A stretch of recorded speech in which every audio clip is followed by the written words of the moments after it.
Hello, I'm William Gallagher and this is 58 Keys, which as always, is for writers. Writers like you and me who use and who write on Macs, iPads and particularly today, also iPhones.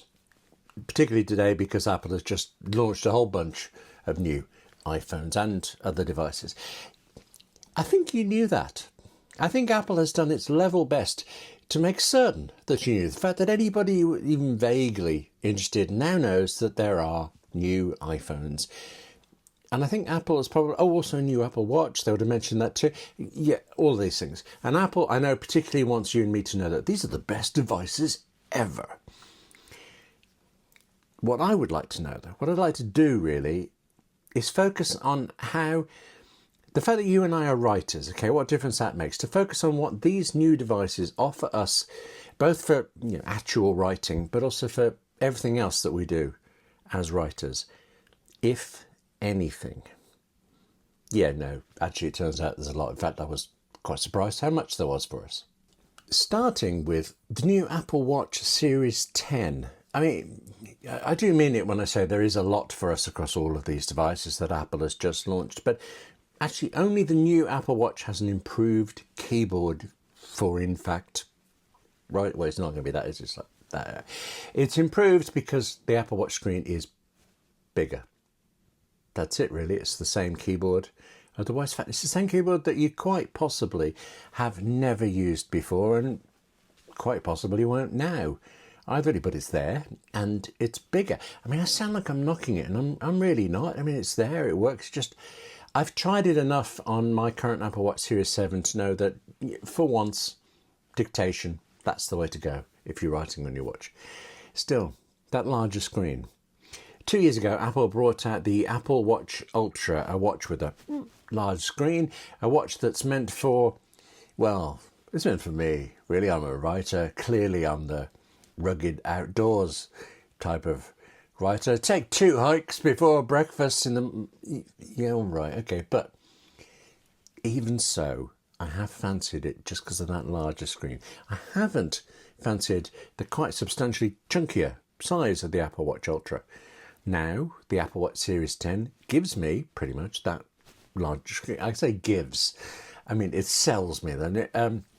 Apple Watch Series 10 starts at $399 a pound for the smaller, $499 for the larger model.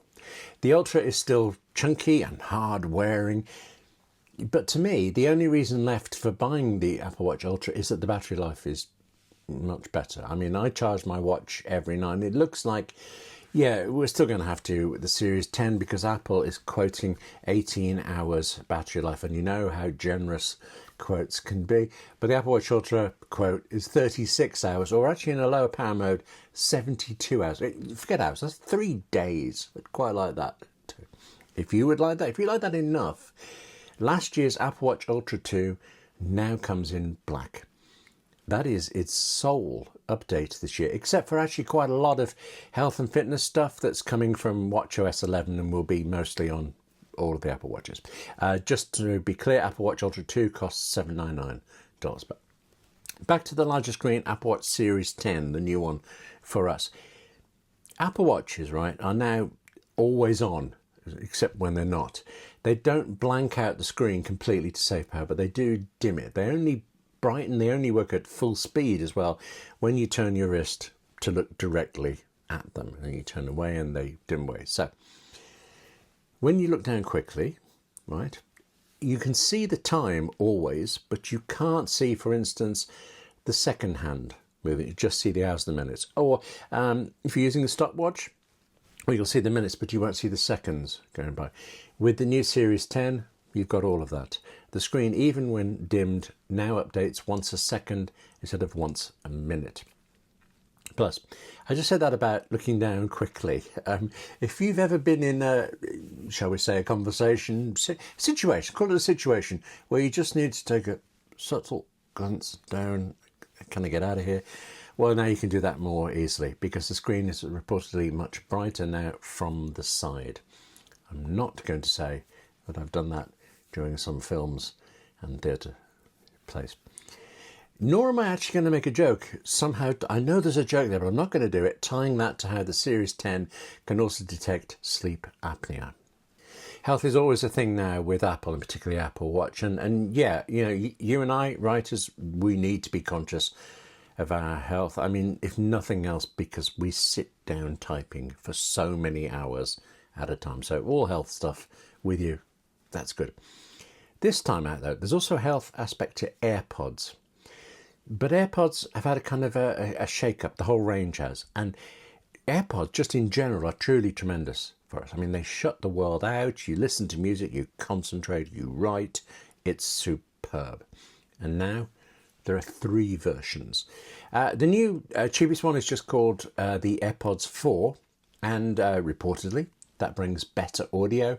Plus, the AirPods have the physical shape of them. They've been redesigned so that the AirPods are like the older AirPods Pro. You know, they should fit in your ears better. Those AirPods 4 are $129 or £129. Most of the time, pounds and dollars are the same at the moment, not always. There is, though, another AirPods 4 called AirPods 4 with noise cancellation. It adds noise cancellation, and it costs $179 or pounds. But this is a good thing. Noise cancellation used to be exclusively in the quite substantially more expensive AirPods Pro. In fact, actually, that's why I bought AirPods Pro. And it is good. It's remarkable. You pop these things in your ears and, yes, you listen to music and stuff, and it doesn't cut out the whole of the rest of the world. But whatever the noise is outside, everything just seems more peaceful around you. I recommend it for family gatherings.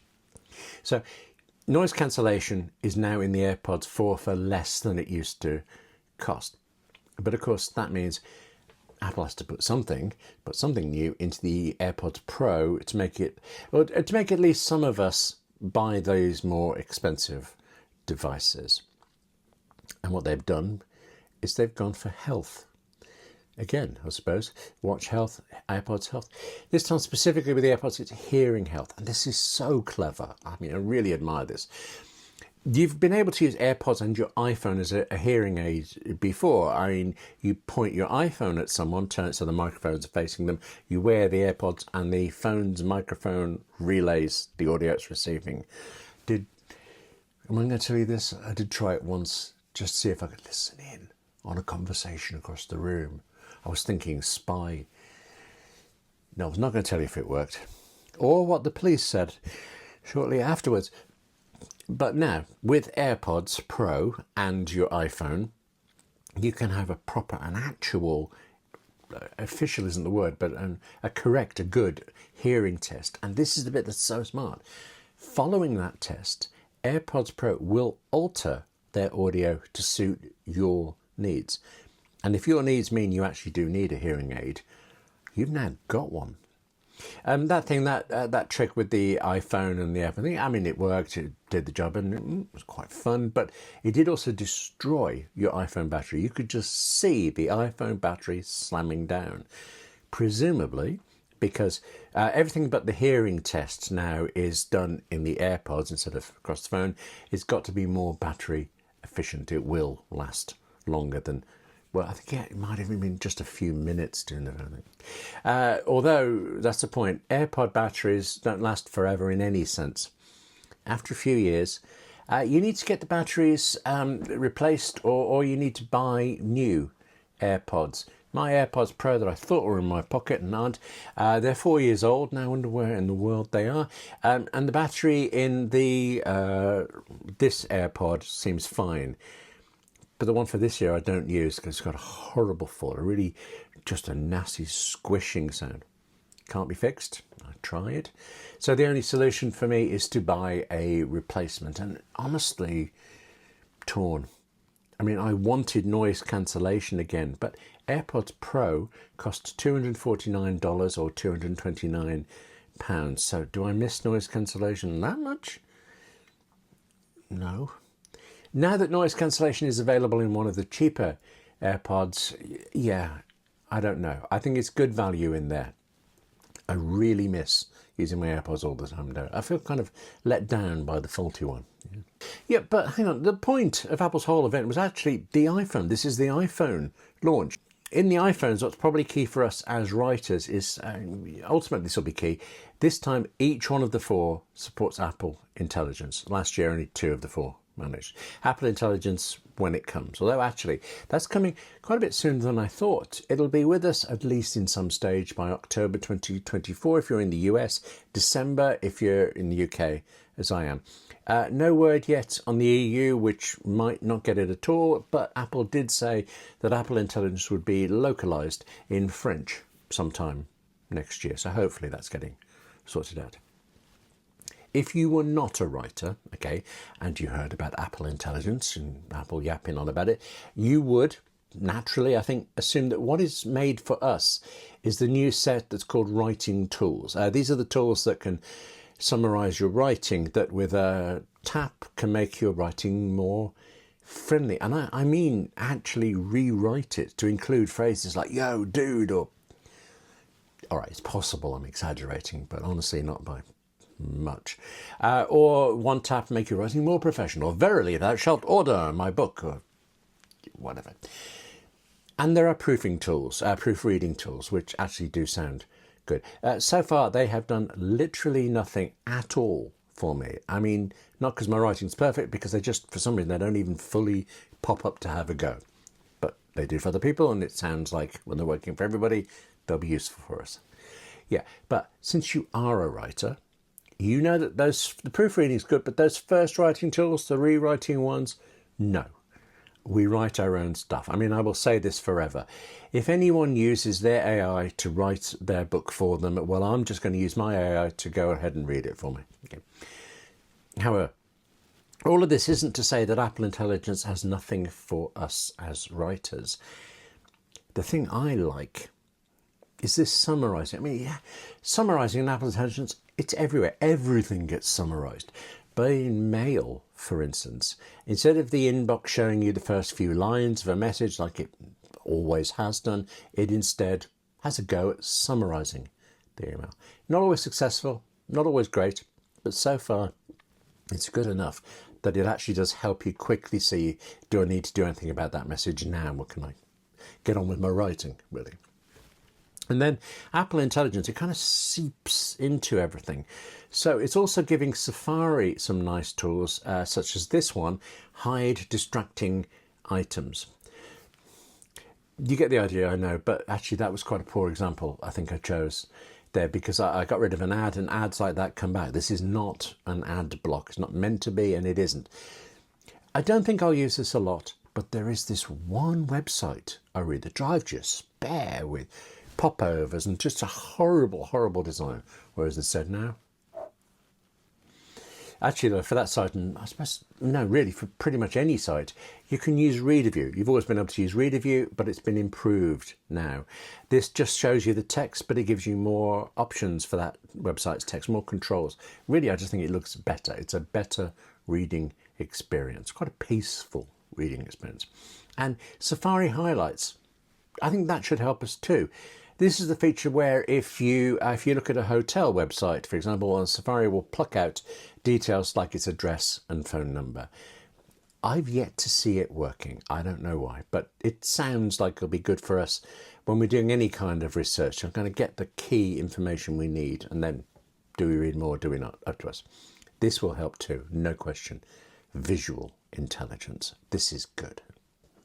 On all the new iPhones, there is this thing called visual intelligence, and there is a new camera control button that, well, actually amongst quite a lot of other things you use for this visual intelligence. So, example Apple gave, you see a poster for a theatre event.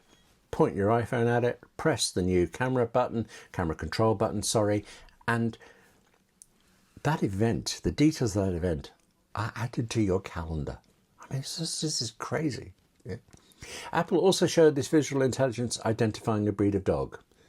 Okay. iPhones for a long time now have been able to identify plants and things. I'm not quite clear on the difference, what's new, other than, well, you do it with the new camera control button. But I think you can see from this, when you're going to use this, aren't you? You're out somewhere, you see a dog, or you see a building. Apple showed this with the restaurant, and I'm really keen to try it to see whether it works with other types of buildings, but the example given was that you can frame the restaurant in your camera, tap this new button, and have the information about that restaurant appear on your screen, like a title card, like you see in Apple Maps. Boom. That camera control button, that's going to be good. It's the big physical change on iPhones, and I really think it's going to become automatic. Actually, it's going to become the button you'll go for. Chiefly, I think because of just speed. Because you're out, you see something, you press that button, and you have taken a photo. It isn't very often that I'm out and I see something that prompts a story idea or gives me an idea for a line. But of those times when it has happened, I mean, it tends to be a fleeting thing. You see something out of a train window, for instance. This won't get all of them, all of these things, but it will get more. And speaking of more, the camera control button, the new camera control button is capacitive. I have great difficulty saying that word. It isn't a button that you press, it's really a button that you press against or that you slide across. So this button, for want of a better word, will let you slide to change settings. It appears to let you zoom in and out. I'm not sure about that, but we'll see. I like this. I don't think the camera control button is a reason to upgrade if, for instance, you have any of the iPhone 15 range, but it is one of the big two temptations. And the other one is, I think, Apple Intelligence, I think. The iPhone 15 and the iPhone 15 Plus just can't handle Apple Intelligence. The iPhone 15 Pro, which I have, and the iPhone 15 Pro Max can, but doubtlessly the faster processors in the 16 range, they're all faster. They're going to be better with Apple Intelligence. Strictly speaking, okay, I think that's kind of it for benefits of most of us as writers. But I am also conscious that this was an iPhone event. We haven't really even mentioned yet that there are 4 new iPhones. I just said there's a whole bunch of them. Listen, there are 4 new iPhones. The iPhone 16 and the iPhone 16 Plus start at $799 and £899 or dollars. They do everything that I've just said, the camera control button, the visual intelligence, all of that. Every year, it seems like the practical, sensible, economic choice is to buy one of those two. One of, I think of them as the regular iPhones. Pick your screen size, small-ish or big-ish. Get as much storage in there as you can afford, and you're done. But then there is the Pro model. There are the Pro models. In this case, the iPhone 16 Pro and the iPhone 16 Pro Max. I have always bought the Pro models since they started. I have regretted it at times. I usually overpriced. This year, for instance, the iPhone 16 Pro starts at $999 or pounds, and the iPhone 16 Pro Max starts at $1199 or dollars. That's £200 or dollars more than the regular models, and you know, that's a chunk of change there. The thing is, my regret has always been over that, the price. It's never been over what I've got for it. Okay, true. I've not used the regular models to compare. But actually, the regret is always momentary, because it will then turn out that there's something the Pro models do that the regulars don't, something they have, something that I will use, or maybe actually sometimes I think I probably will use. On what I do use, always on. I love this. My iPhone's on the desk a lot. It glance down and there's the time and any recent notifications. That's only on the Pro models. The screens on the Pro models are also just generally better. They have Pro Motion, which means the screen refreshes incredibly quickly when you're watching an action film or something like that, but then also very slowly to save battery life if you're just, on your home screen and not doing anything. Can't tell a lie, I can't see the difference, but I am in the minority. There are plenty of people who shun the regular iPhones solely because they don't have this Pro Motion. The Pro screens, though, they are also, I can't miss this, they are physically bigger. Where the iPhone 16 is a 6.1-inch screen diagonally, the iPhone 16 Pro is 6.3 inches, and where the iPhone 16 Plus is 6.7 inches diagonally, the iPhone 16 Pro Max is 6.9 inches. I mean, it sounds like a small enough difference that, I mean, isn't it? It's just like the Pro ones are boasting, but larger screens are very good if you're okay with trying to hold them in your hand. A reason I'm actually tempted this year by the iPhone 16 Pro Max is it's like a little iPad, and I really like iPads. The Pro models, they're also faster than the regular iPhones. I don't know whether I would actually notice the difference if I had the Pro and the regular models side by side, but I do know that my Pro, the current one I've got, the iPhone 15 Pro, feels quick. It's not that I crave speed or anything, it's that this makes it responsive. Think of something, it does it. For example, I'm being kind of spoiled by this because recently I've been reviewing an e-reader that's really an Android tablet, and in comparison to any iPhone or iPad I've ever used, it's so slow. It used to be a bit rubbish. Great when you're reading a book, but to get there, you tap on an icon and it's like nothing happens. After a week of this, I still have not been able to make myself wait to time it. I keep tapping this thing. You know, like you slap the side of an old TV set to get this. Yeah, iPhones. There's also better photography on the iPhone Pro models. There's more cameras, I mean, literally more options, better cameras. And now in both the iPhone 16 Pro and the iPhone 16 Pro Max, there is this 5 times optical zoom that Apple refers to as a tetraprism. Tetraprism. I said prism there, didn't I? System. I am of the school that says if you want to get a closer photograph of something, zoom with your feet. That was a bit Muppet-like, but you get it. I do also know, though, that optical zoom is good, digital zoom is bad. A digital zoom, if you've never even looked at this, it kind of guesses, I think. That's the best way to say it. It's going, oh, that's a red pixel. What the hell? Let's say there are 2 red pixels. Let's make it bigger that way. Whereas optical zoom moves the lenses like a telescope and things. So it's genuinely bringing you the real image just closer. One more thing about these Pro models, and again, it's for us. I said we'd seen most of what for most writers, but actually music writers get a little something extra too. Apple showed the familiar old voice memos app, but with a new trick added to it. So yes, as ever, writer, music, whatever, you can turn it on, record something, speak, think, add music, whatever you want. Record something, but then record now something else over it. A vocal track over music, for instance. I mean, it's not going to be a finished song. Sorry, you saw me hesitate there, and I'm suddenly thinking Bruce Springsteen's fantastic Nebraska album. These days, that could have been done on voice memos instead of back in the day on creaking old scratchy cassette recorders or whatever it was. But yeah, but thing is, you're writing music, you're writing lyrics. This is a new way to jot them down while you think of them, and that's got to be good for all of us. Now, there's a lot more to be said about the new iPhones, the AirPods, the Apple Watch and things. There's all sorts of details, processor speeds and things. Oh, slow motion video that looks rather good. But for us, writing on these devices, or more being writers who use them, I think that is it. I think that's it for what Apple has launched and given us, sold us this time. And also, I think, actually, that's all I need to be pretty tempted, but maybe not yet certain that I'm going to upgrade. I would like to say that I will wait until I can try these new devices out in person, that I will ponder. It's quite possible, though.